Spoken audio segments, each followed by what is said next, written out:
Dear reader, I'm Tony and this is Book Text. I'm sitting on the floor because today I have a book haul for you and I can't hold all the books while I'm sitting on my couch. So we're in a different position because there's a lot of books coming at you. But first, our word of the day today is the word philologist. It is a noun and it refers to someone who studies the history of languages by looking at literature usually. And that is a kind of linguist that I aspire to be at least at the amateur level. I love language, I love the history of language, and I love literature. All those things combine to make me an amateur philologist. So I think I'm going to do this in a couple of different ways. First, I got a stimulus check from the government to help stimulate the economy. And because I'm in a financial position to do so, I spent my stimulus check on the industry that I want to continue after the pandemic, the book industry. So I spent, I portioned out my stimulus check so that I didn't spend all of it at once, but I spent a good portion on book industry stuff.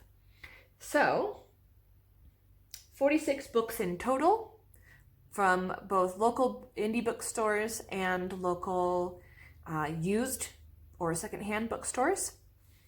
And I'm just going to kind of divide them up into categories so that I don't have to go through every single title like I used to. Okay, so category by category, I bought some books that I heard about on BookTube recently that looked interesting. The Life of Elves by Muriel Barbery, a French book translated by Allison Anderson. Antipoldi and the Sicilian Lions. This is a murder mystery, I believe. Anita Bruckner's The Debut. This sounds like a book that has a main character that will be a bosom sister of mine. And 84 Charing Cross Road by Helene Humph. Kind of a nice little book about a woman corresponding with a bookseller in London. So those I saw recently on BookTubes. I also got, let's see, classics.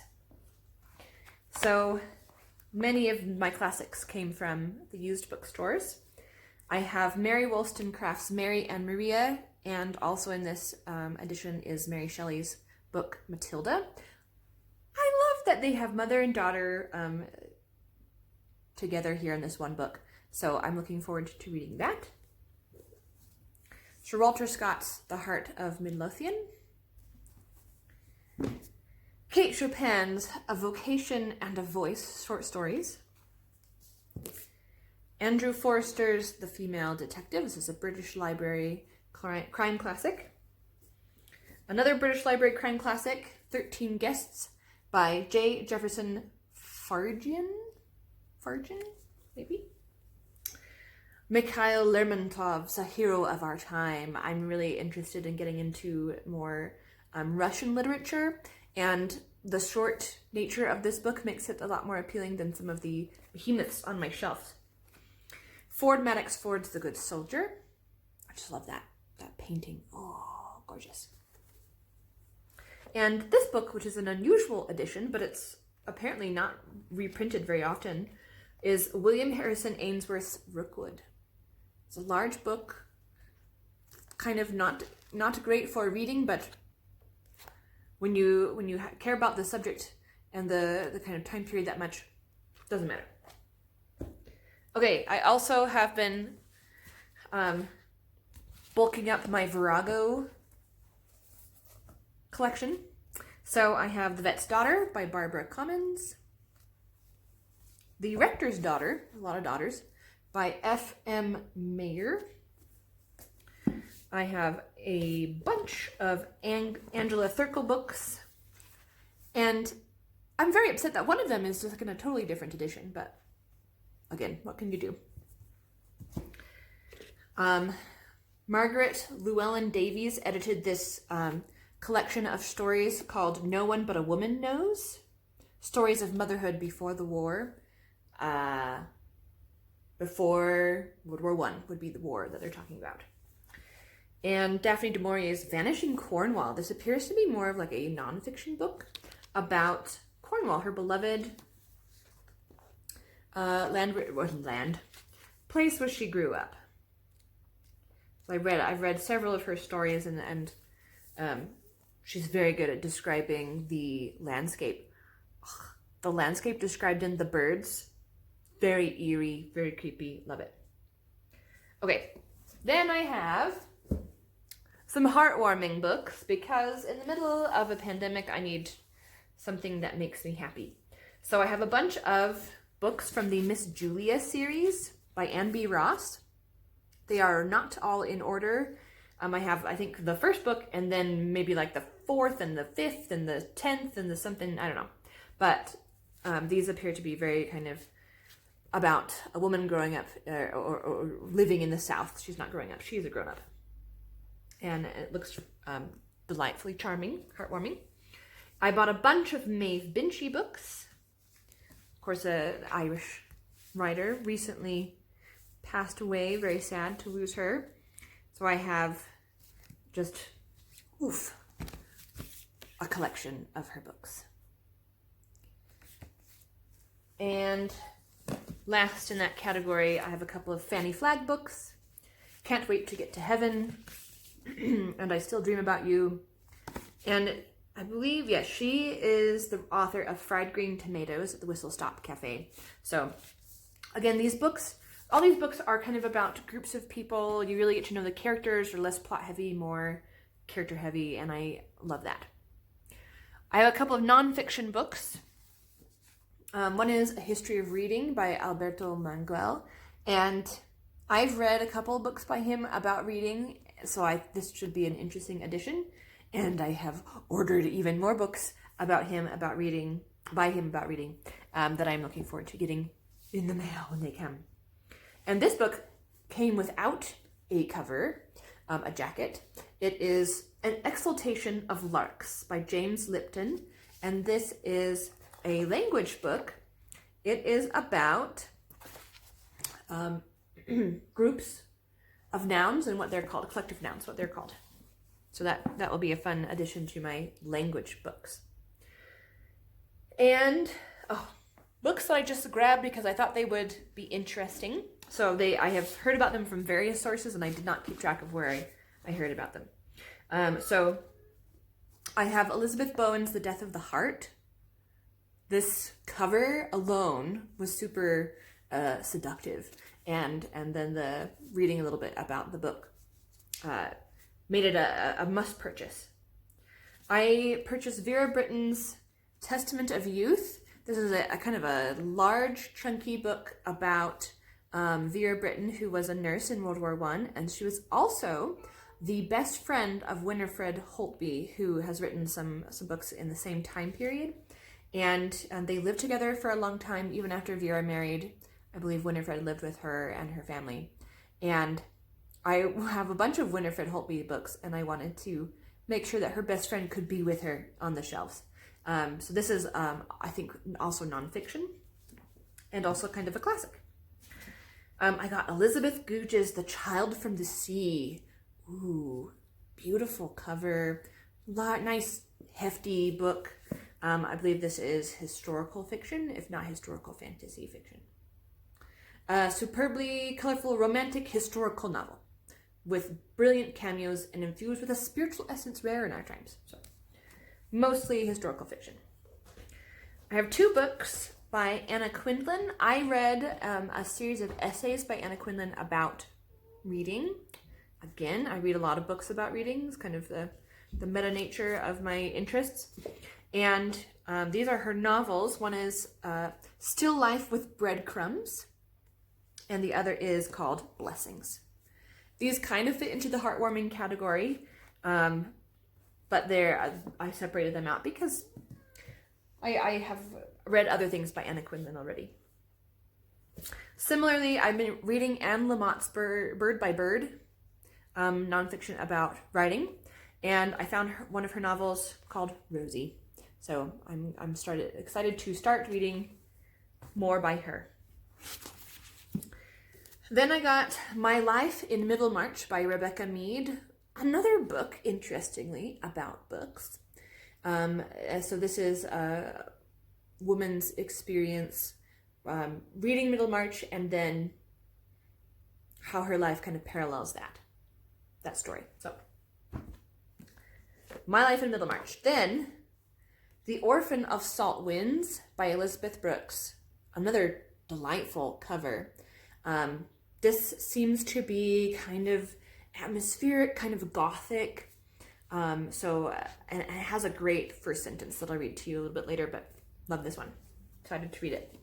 And a book by a local author, Christian McKay Heideker's Scary Stories for Young Foxes. This is a middle grade. It's beautifully illustrated. It looks to be stories about foxes told to foxes around their little fox campfire. So I love scary stories. I love foxes. I needed a middle grade, so I got that.